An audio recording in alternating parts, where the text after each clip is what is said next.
Welcome to the Leadership and Learning Podcast with Dr. JBT, where we dive deep into the art of leadership for emerging and advancing leaders. Whether you're just starting out or looking to sharpen your skills, this podcast is your go-to resource. We'll explore real-world scenarios, actionable solutions, and expert advice with insights drawn from Dr. JBT's own experiences and interviews with seasoned leaders. If you're serious about growing as a leader, you've come to the right place. Welcome back to Leadership and Learning with Dr. JBT. As leaders, we often think about growth in terms of outcomes, new roles, bigger responsibilities, measurable wins, but real leadership growth rarely feels like forward motion. More often, it feels like standing in an uncomfortable space between who you were and who you are becoming. And that space, this gap, is where most of the real work happens. It's where old instincts collide with new awareness. It's where habits that once served us begin to feel misaligned with our new realities. And it's where leadership stops being about competence and starts being about character. This past year forced me to spend more time in that gap than I expected. 2025 challenged me as a leader in ways I didn't anticipate. It was a season of personal loss, one that required a level of vulnerability with my team that was new for me. I found myself needing to lean on them in ways I hadn't before. Early in the year, someone wise shared something with me that stayed with me. She said her word for me was receive. At the time, I didn't fully understand what she meant. But as the year unfolded, I realized it meant I needed to let go of doing everything myself. I needed to lean into my team more fully. I needed to truly receive what they bring, their leadership, their strength, their care, because I was navigating a season where I couldn't operate the way I always had. And what I've come to understand is that this version of me, the leader I am today, is stronger than the leader I was last January because of that experience. As I step into a new year and reflect on the gap, here's what I know to be true. The space between who you were and who you are becoming is not evidence of failure. Even though it can feel like it, it is evidence of growth. Most leaders don't talk about the gap. We talk about success, resilience, lessons learned, but not the internal tension of becoming someone new while still carrying pieces of who we used to be. The gap shows up when you know better, but still act on instinct. When you value collaboration, but default to control under pressure. Or when your role has evolved faster than your internal wiring. The gap is that moment when you realize your leadership has outgrown some of your habits, but your habits haven't caught up yet. For me, the shift this year was around trust and empowerment. If you ask my team, they would tell you that I empower them, and they would be right. I do trust my team. I give them responsibility. I believe deeply in their competence. And I also like to understand the details. I like knowing the plan, the timing, how the pieces are coming together. What I realized this year, though, is that the next level of my leadership required a deeper kind of empowerment. It required me to be comfortable not knowing all the details, not being in the weeds, not needing visibility into every step of the process. And that was hard. That was really hard. What surprised me was what happened next. The work still moved forward. Decisions were made well. Outcomes were strong. Success happened, all without me being as close to the details as I had been in the past. That was the moment of clarity for me.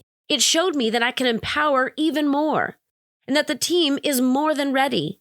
It also showed me that if I want to continue growing as a leader, I have to be willing to continue letting go of control, letting go of certainty, and trusting that I have built a strong, capable, and fully functioning team. This kind of realization can feel disorienting. For many leaders, it's easier to ignore it, to stay busy, to stay productive, and move on to the next goal. But ignoring the gap doesn't close it, just widens it. This year revealed several things about my leadership, things that were not always comfortable, but necessary. First, it revealed what no longer works. Every leader has tools that helped them succeed earlier in their career. But over time, some of those tools stop being assets and start becoming limitations. One moment in particular crystallized this for me. When we experience employee transitions, my instinct is to step in quickly and begin building the plan. I like to create clarity, establish direction, and make sure nothing is missed. That approach has served me well for a long time. But this year, in one of those moments, a leader on my team stepped in before I did. When I raised the need to start planning, he looked at me and said, "I already have a plan." And that stopped me. My initial reaction wasn't doubt in his ability, it was surprise. And in that moment, I realized something important. My instinct had been to assume the plan didn't exist because I hadn't created it. What I should have done, and what I have learned to do in that moment, was ask for his plan rather than assume it hadn't been done. I needed to challenge my assumptions. Growth requires release. Not everything that got us here can take us forward. Second, it revealed where growth is most uncomfortable. The areas where I felt most resistance were often the areas that required the most growth. Discomfort is rarely a sign that something is wrong. It's often a sign that something new is forming. I'm reminded of how many people, myself included, set a New Year's resolution to get healthier, right? How many of you are there with me? We join the gym with the best intentions. We imagine the results, but we rarely imagine the discomfort that comes with it. I joined a gym at the end of December, and last week I was walking around sore, limping a little, arms and legs feeling like noodles, everything hurt. And yet, I knew that was a good sign. That discomfort didn't mean I'd done something wrong. It meant muscles were being challenged. It meant growth was happening. It meant I was asking my body to do something it hadn't done before. Leadership works the same way. The discomfort I felt this year wasn't a signal to stop or pull back. It was a signal that I was stretching beyond familiar patterns, that I was developing new leadership muscles, that I was engaging work that required more from me than what had worked in the past. Leadership maturity is not built in moments of certainty. It's built when we choose to stay engaged in the discomfort long enough to learn from it. And third, it clarified who I am becoming as a leader. Growth is not just about correcting weaknesses. It is about refining identity. For me, this year clarified, I am a leader who is willing to lead significant change, even when the conditions are hard and the headwinds are strong. I work in an industry that is facing real disruption.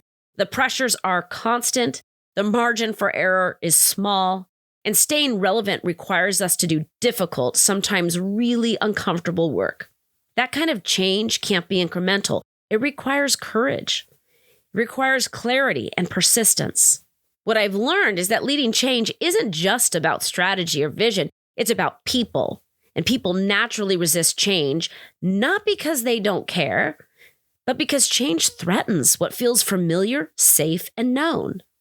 The leader I am becoming understands that resistance is not something to overcome or push through. It's something to listen to, acknowledge, and lead through with intention.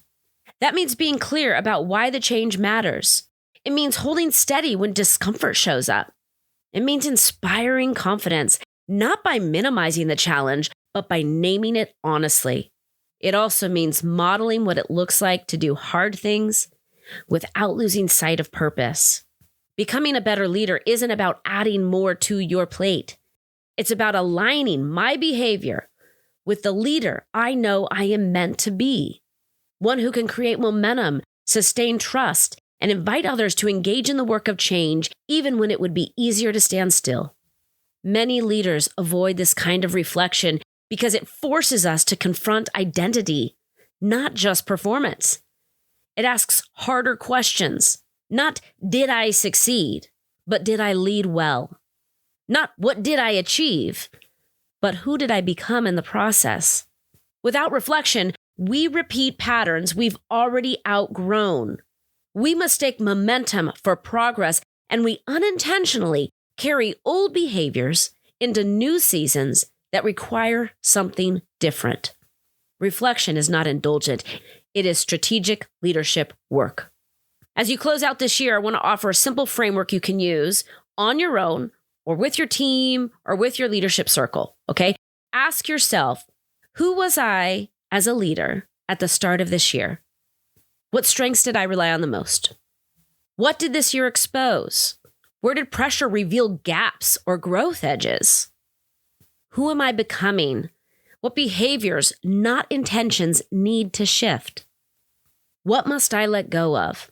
Habits, mindsets, or roles that no longer fit the leader I'm becoming? And finally, what will I practice intentionally next year? One leadership behavior, one commitment, one way of showing up differently. The space between who you were and who you are becoming is not something to rush through. It's where your leadership is being shaped. The goal is not to eliminate the gap. The goal is to walk it with awareness, humility, and intention. Thank you for spending this time with me today. Until next time, keep leading, keep learning, and keep growing. This is Leadership and Learning with Dr. JBT signing off.